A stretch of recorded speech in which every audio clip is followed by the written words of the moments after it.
আমাদেরকে অনেকে খোঁটা দিয়ে কথা বলেন যে আমরা সংস্কার চাই না। সংস্কারের চিন্তাটাই তো আমাদের, সংস্কারের শুরুটা আমাদের দিয়ে।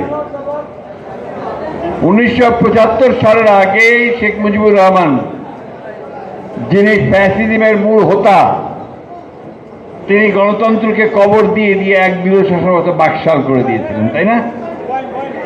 তো সেই বাকশাল থেকে ফিরিয়ে বহুদলীয় গণতন্ত্র নিয়ে এসে মাল্টি পার্টি সিস্টেমের যে গণতান্ত্রিক ব্যবস্থাটা চালু করলেন কে? কে বলেন? জিয়াউর রহমান, আমাদের দলের প্রতিষ্ঠাতা। একটা কমেন্ট করতে চাই, এই যে পিআর, প্রপোর্শনেট রিপ্রেজেন্টেশন বা বাংলা কি বলে, আনুপাতিক হারে প্রতিনিধি আপনার পার্লামেন্টের লোয়ার হাউসে, এটা আমাদের দেশের মানুষ বোঝেই না, বোঝেই না। তারা বলে পিআর কি জিনিস ভাই? যারা এখনো ইভিএমে ভোট দিতে পারে না, বোঝে না ঠিক মতো, যার ফলে ইভিএমে ভোট দেয় না, তার পিআর বুঝবে কি করে? এই চিন্তা ভাবনা থেকে দূরে সরে যেতে হবে। এবং দুঃখজনকভাবে আমাদের দেশের কয়েকটা রাজনৈতিক দল এটাকে প্রমোট করে, প্রমোট না পণ করে বসে আছে, এটা না হবে নির্বাচনে যাব না। এখন কি বলবো বলেন? এই দেশের মানুষ যেটাতে অভ্যস্ত, সেই ভোটের ব্যবস্থা করেন, তার প্রতিনিধিত্বের ব্যবস্থা করেন, তার যেন প্রতিনিধিত্ব থাকে, রিপ্রেজেন্টেশন থাকে, সেই পার্লামেন্টের নির্বাচনের ব্যবস্থা করেন, তাহলে এই সমস্যাগুলোর সমাধান হবে, না হলে হবে না। বাইরে থেকে এসে বসে বা কাউকে আপনার নতুন নতুন চিন্তা ভাবনা দিয়ে কিন্তু দেশের সমস্যার সমাধান করা যাবে না। আমরা খুব পরিষ্কার করে বলতে চাই, আমরা চাই অবিলম্বে সংস্কারগুলো শেষ করুন, অবিলম্বে এই যে একটা আছে আপনার সনদ ঘোষণা, সেই সনদও ঘোষণা করুন।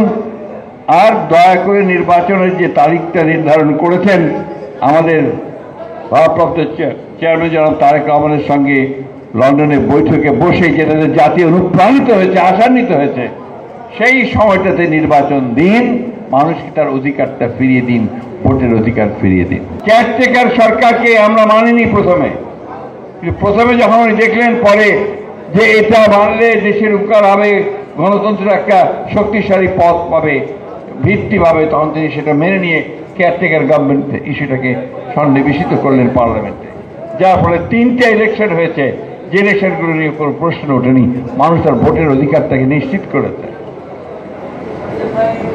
মহিলাদের ক্ষমতায়ন, শিশুদেরকে বেড়ে ওঠার ব্যবস্থা, স্বাস্থ্য ব্যবস্থাকে জনমুখী করা, সবই কিন্তু সংস্কারের মধ্যে দিয়ে আমাদের নেতা শহীদ জিয়াউর রহমান এবং নেতৃত্বের সাথে খালেদা জিয়া দিয়ে শুরু। আজকে খুব কষ্ট পাই যখন শুনছি, পত্রপত্রিকা দেখছি যে শহীদ জিয়ার প্রতিষ্ঠিত শিশু একাডেমিকে তার এখনকার যে জায়গায় ভবন আছে সেখান থেকে সরিয়ে ফেলা হবে।